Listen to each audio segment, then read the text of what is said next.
Boa noite. Todos bem? Vamos ficar um pouquinho melhor agora.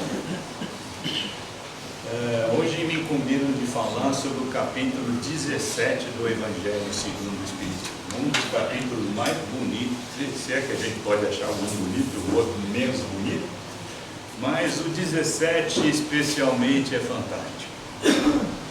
É um capítulo que nem o Domingos falou, a gente precisa estudar, não ler, estudar. Eu já devo ter feito esse capítulo do Evangelho um monte de vezes, mas cada vez que eu vou fazer ele sai diferente, porque eu não venho aqui nenhuma vez sem eu estudar, por mais que eu conheça o capítulo de cor, porque cada vez que eu estudo, eu vejo de uma forma diferente, eu entendo de uma forma diferente, eu vejo alguma coisa que a gente precisa passar naquele momento. E esse capítulo, ele é uma lição de vida. O capítulo 17 é uma lição de vida. O nome do capítulo é Sedes Perfeitos. A senhora é perfeita? Não. Então a senhora está me dizendo que Deus faz porcaria? Não, a gente. Mas quem fez? A gente não é obra de Deus? É perfeita. E Deus faz porcaria? Não, Então não tem nenhuma porcaria aqui. a gente que começa a fazer. Tem alguém que se acha uma porcaria? De vez em quando a gente se acha. Mas a gente não é. Né? Eu vou ler a parte de Jesus. Eu não gosto muito de ler, mas essa é importante que eu leia. Jesus falando aos apóstolos. Eu acho que devem ter perguntado, vocês assistem aquele The Chosen? A gente vê, a gente achava, né, Jesus, nossa, e a gente vê Jesus discutindo com os apóstolos. Quando ele vai fazer uma preleção, ele conversa muito com Mateus. Mateus, que é autista, Mateus conversava muito com Jesus. Jesus, você falar isso não vai dar certo. E Jesus falou assim, não, mas eu preciso falar, mas fala de outro jeito. Então você começa a enxergar o lado humano de Jesus. Você começa a enxergar o lado mais próximo da gente de Jesus. Se eu imagino isso aqui, alguém devia estar meio... perder um pouquinho a fé, né? Você acha que os apóstolos não tinham visto? Nossa, tinha uma ciumeira entre eles danada. E alguém devia estar meio assim e começou a fazer umas perguntinhas para Jesus. Jesus, peraí, vou dar uma liçãozinha aqui rápida. A liçãozinha rápida de Jesus é uma coisa que a gente estuda doido de ouro, né? Rápido. Então vamos lá, ver o que Jesus falou. Amai os vossos inimigos. Fazei o bem àqueles que vos odeiam e orai pelos que vos perseguem e caluniam. Pegou, né? Vamos continuar? Vamos. Para serdes filhos do vosso Pai que está no céu, o qual faz nascer o seu sol sobre bons e maus, e vir chuva sobre justos e injustos. Pois se apenas amai aqueles que vos amam, que recompensa tereis? Os publicanos não fazem os mesmos? Publicanos eram os cobradores de impostos, que eles metiam a boca. Se saudares apenas os vossos irmãos, que fazem nisso de especial? Os gentios também não o fazem. Gentio eram os pagãos. Sede, pois, perfeitos, como o vosso Pai Celestial é perfeito. Começou pegando no nosso pé, né?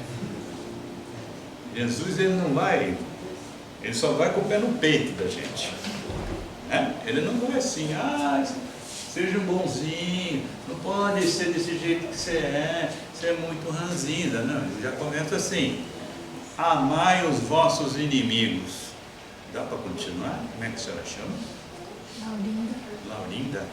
Pegou, né? Consegue amar os vossos inimigos? Talvez não, mas tem que Talvez tentar. não. Talvez não. Ela foi bem sutil. Mas Talvez tem que tentar. não. Absolutamente não. A gente tenta. Você é humana. É difícil. Você não é ET. E nem Jesus, nem Francisco de Assis, nem Chico Xavier. Amai os vossos inimigos. Eu já falei isso com a Larissa umas 10 vezes. Só tem um jeito de eu amar os meus inimigos. Qual é? Não tendo inimigos. Vocês daí do fundo não concordam comigo? Vocês conseguem amar os inimigos de vocês? Ou só eu que não consigo? O pessoal acha estranho, né? O cara vai lá na frente e fala que ele não ama os inimigos dele, mas eu falo mesmo, porque eu não amo. Só tem um jeito de eu cumprir isso, é não tendo inimigos. Porque se eu tiver inimigos, humanamente impossível amá-los. Nós somos uma máquina de entender o que nos faz mal. Certo? Vocês conhecem aquela frase assim: eu perdoo, mas eu não esqueço. Está absolutamente certo. Perdoar é uma coisa, esquecer é outra, gente. Esquecer você não esquece mesmo, porque tudo... Enfia o dedo na tomada uma vez. Já enfiou isso? A senhora já enfiou o dedo na tomada quando era criança? Eu não, eu enfiei a tesoura. E minha mãe falou para não enfiar o dedo na tomada. Eu peguei uma tesourinha e enfiei. Eu enfio de novo uma tesoura na tomada? Vocês acham que eu troco lâmpada de que jeito? Desligo a chave geral. Eu vou trocar uma lâmpada, eu vou na chave geral, eu desligo, só troco lâmpada de dia. Está claro, eu troco a lâmpada. Nunca mais eu pus o dedo na tomada, mas eu não odeio a tomada. E nem a eletricidade. Eu não esqueço que eu tomei um choque. Porque esquecer é uma coisa, perdoar é outra. Então ele fala aqui para você não ter inimigos. Não é que é para você amar, é para você não ter inimigo, gente. Traduza o que Jesus fala. Jesus não era louco. Se bem que achavam ele meio doidinho para a época. Só tem um jeito, é não tendo inimigos. E como a gente faz para não ter inimigos? Vamos continuar. Fazei o bem àqueles que vos odeiam e orai pelos que vos perseguem e caluniam. Meu Deus do céu. E a gente é louco para botar defeito nos outros, né? Eu não ponho defeito em ninguém. Os defeitos já estão lá, eu só comento. Tá? Defeito, cada um cuida do seu, não é? Você cuida do seu? Então eu não vou falar dos seus defeitos, quer dizer, não vou pôr defeito em você, eu só falo. E é uma coisa que a gente gosta de fazer, né? Gosta ou não gosta? A gente adora colocar defeito nos outros. Já está indo contra aqui, ó. Você tem que amar os caras que te perseguem, que falam mal de você. Se você não para de falar mal dos outros, como é que você vai gostar dos caras que falam mal de você? Primeiro passo, então, não ter inimigos. Segundo passo é parar de falar mal dos outros. E aí ele continua falando. Aí ele começa a falar sobre Deus, né? Que aí nós vamos ser filhos de Deus, ao qual vai nascer o sol. Para quem que nasce o sol? Só para nós que somos bonzinhos? Para quem que nasce o sol? E para quem que cai chuva? Então a gente vê que Deus não faz distinção. Deus não tem privilegiados. Não adianta a senhora pegar uma cruz e levar lá na... Onde é que eles levam? Lá no Parecidinha ou naquele outro lá, na Pirapora do Bom Jesus. Adianta a senhora pegar uma cruz pesada e levá-la para Pirapora do Bom Jesus? Deus vai ficar feliz? Eu imagino assim, eu imagino Deus, a gente conversando com Deus dessa forma. Deus, me ajuda a ficar bom no meu joelho, que está ruim. Aí Deus fala assim para você: tá bom, então dá 5 voltas no quarteirão de joelho, quando você voltar o seu joelho está bom. Mais ou menos não é isso que a gente faz quando a gente faz uma promessa com Deus? Não é uma barganha? E você acha que você volta com o joelho todo estourado e Deus vai ficar numa felicidade enorme? Porque você se sacrificou por um motivo. Gente, não é assim não. Deus, ele deu isso aqui, ó, para todo mundo. O parquinho está pronto. A Disneylândia está pronta. Sabe o que significa Disneylândia? Vida. Ela está pronta. Quando você entrar nela, todo mundo tem direito de andar em todos os brinquedos. A vida, Deus colocou isso para que nós andássemos, para que a gente crescesse, para que a gente usufruísse desse negócio chamado vida de uma forma absoluta. E não é você que tem privilégio de Deus, então não adianta você rezar de noite pedindo alguma coisa que aconteça. Você tem que pedir o que para Deus? Força para ir nos brinquedos. Você já está na Disneylândia. Ah, mas eu queria ficar bom. Então ande. Então busque ficar bom. Então busque. Todas as doenças da gente, ela tem um fundo emocional, quer dizer, ela tem um princípio emocional. A gente, quando tem uma dor de cabeça, o que a gente faz? O que vocês fazem quando vocês têm dor de cabeça? Para quê? Para acabar com a dor de cabeça? Você não quer saber por que você está com dor de cabeça? Alguém se pergunta por que eu estou com a dor de cabeça? Não, você já toma um analgésico, porque não te interessa de onde ela veio, interessa acabar com ela. Mas você acabou com a dor? Não.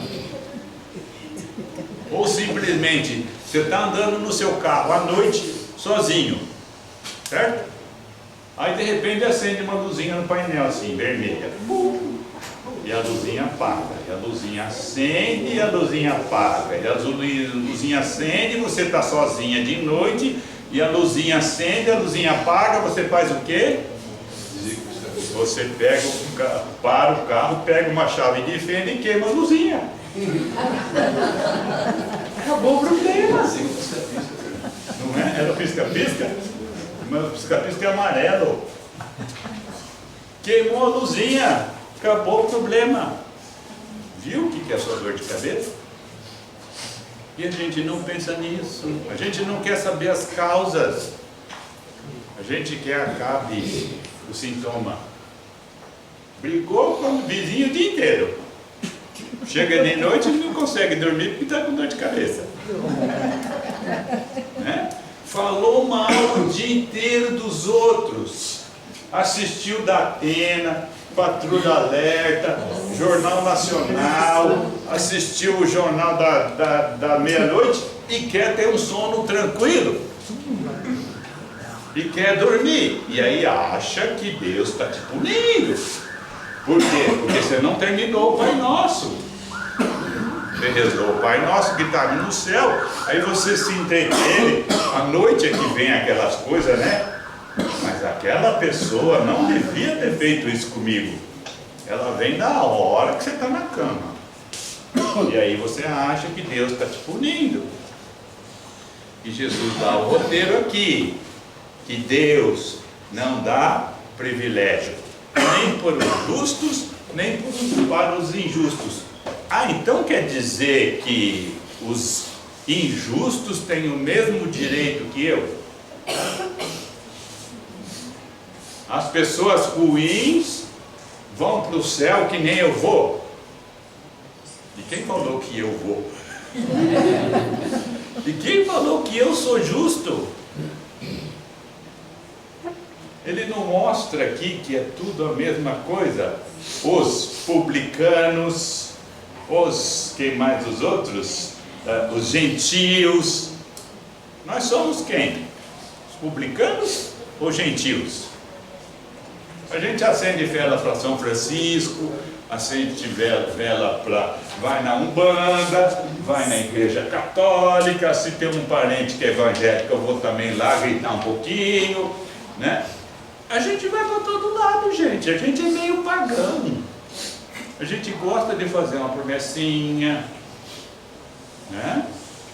Então a gente é meio pagão. Ai, tem uns cânticos indianos que são legais. São, vamos lá. Aí eu faço yoga, faço meditação, a gente faz de tudo, gente. A gente faz de tudo. Então ele está dizendo aqui que nós todos somos iguais. E nós todos temos o mesmo direito e temos o mesmo bilhete do Onca para entrar na fábrica de chocolate. Todos nós temos esse bilhete, está escrito aqui, e Jesus fala isso para que a gente seja perfeito. Nós vamos ser perfeitos? Nós já somos. Nós já somos feitos perfectíveis, mas é uma perfeição relativa. Não é que nós vamos virar deuses, né? Mas se eu virar Deus, eu quero um universo só para mim. Porque aí eu não quero dividir o meu reinado com outro Deus, porque aí eu não sou mais Deus, eu sou um vice-Deus. Então, ele fala que nós somos perfectíveis, que nós temos tudo para sermos perfeitos. Ah, Fernando, e por que a gente não é? Por causa do peso que a gente carrega nas costas. A gente carrega um peso enorme nas nossas costas. O caminho nosso é muito tranquilo, mas o peso que a gente carrega faz com que a gente ache que o caminho é bem difícil. Aí vem aqui tomar passe, passa ali na assistência fraterna, porque a minha vida está ruim, porque isso, porque eu não entendo a morte, porque eu não entendo que eu perdi um parente, porque eu estou doente. Para! Não confia em Deus. Vocês têm fé em Deus? O que é ter fé em Deus? Ai, eu tenho fé em Deus. Não é isso não, gente. Não precisa louvar a Deus. Vocês acham que Deus vai ficar preocupado se você rezou para Ele? E se você não rezou, Ele vai ficar bravo com você? Não. Ter fé em Deus é acreditar na perfeição disso tudo. Ter fé em Deus é entender que isto tudo está absolutamente certo, está absolutamente correto. O universo, a criação de Deus é perfeita. Ai, mas está bagunçado. Tá. Alguém já andou de montanha-russa aqui? O que a montanha-russa faz com a gente? E qual o brinquedo que tem mais fila? Qual é o brinquedo que tem mais fila na Disneylândia? É o brinquedo que te chacoalha, que te bagunça, que você sai arrebentado. Eu já fui, nunca mais eu quero ir, só na outra encarnação. Essa não dá mais. Porque se eu balançar um pouco na cabeça, eu caio. Imagina se eu for numa montanha-russa. E é o brinquedo que mais tem fila. Por quê? Por que tem fila na montanha-russa? É desafiador. Porque a gente precisa de adrenalina, gente. E o que a vida faz com a gente? Bagunça, joga para lá, joga para cá, bate ali, bate aqui. Você sai do brinquedo e fala assim: ai, posso ir de novo? E vocês acham que vão chegar no plano espiritual e eu falar o quê? Posso ir de novo? Deixa eu consertar. Isso aqui dói, mas é gostoso. Isso aqui dói, mas é estímulo. É o parquinho que Deus fez para a gente brincar. E só falta a gente entrar nesse barquinho com a alma limpa.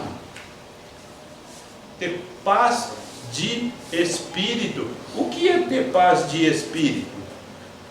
Domingo citou aqui, é dormir de gostoso, é pôr a cabeça no travesseiro, é dormir. Como é que eu tenho paz de espírito, gente? Leiam esse capítulo. Ele fala como é que a gente faz para ser perfeito. É sendo menos melindroso, é sendo menos orgulhoso, é cuidar do nosso ego. Você sabe o que é o nosso ego? Não? Você já ouviu falar em personalidades? O que é uma persona?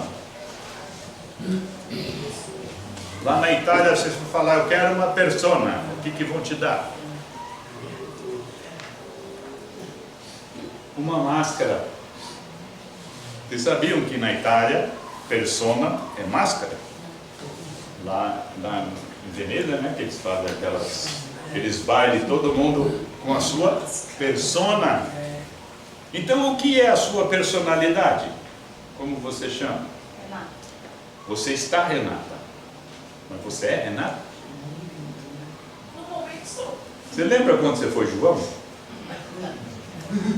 Mas você já deve ter sido. Você lembra quando você chamava Josefina? E você era rainha de não sei onde? Vocês conhecem aquelas pessoas que são pobres, mas têm uma finesse? Você fala assim, esta aí foi rainha na outra encarnação. E você fala, não, ela foi, porque ela deve ter sido. E vocês conhecem aquelas pessoas multimilionárias que parecem uns porcaccione? Que não tem higiene, não tem nada. Esse cara foi um maloqueiro na outra encarnação. Foi.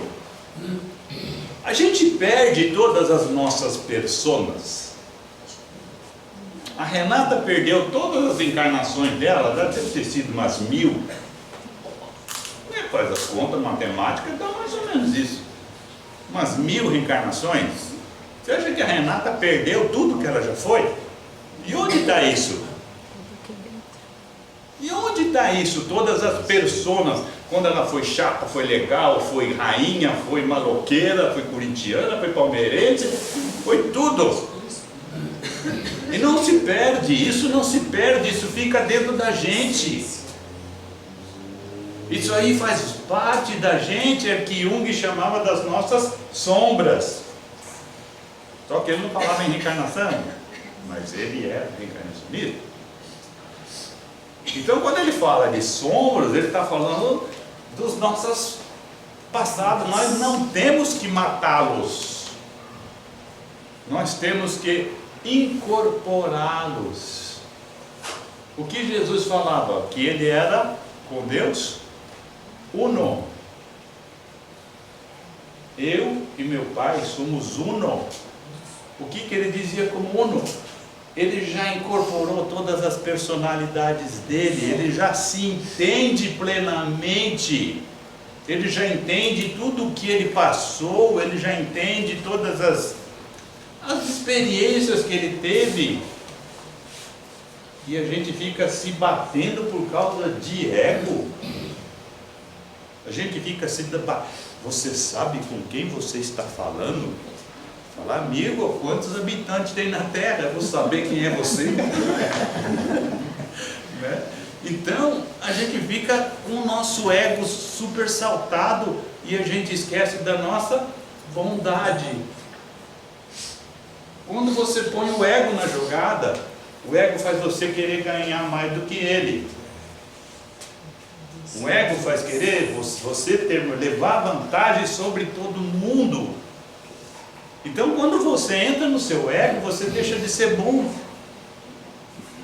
porque você quer ter vantagens. Até com Deus a gente quer ter vantagem.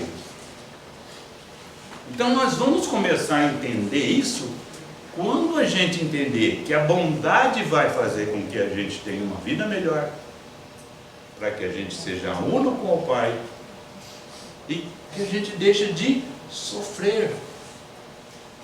Então o nosso caminho, muitas vezes ele chama de caridade dentro do capítulo, né? Eu não gosto da palavra caridade.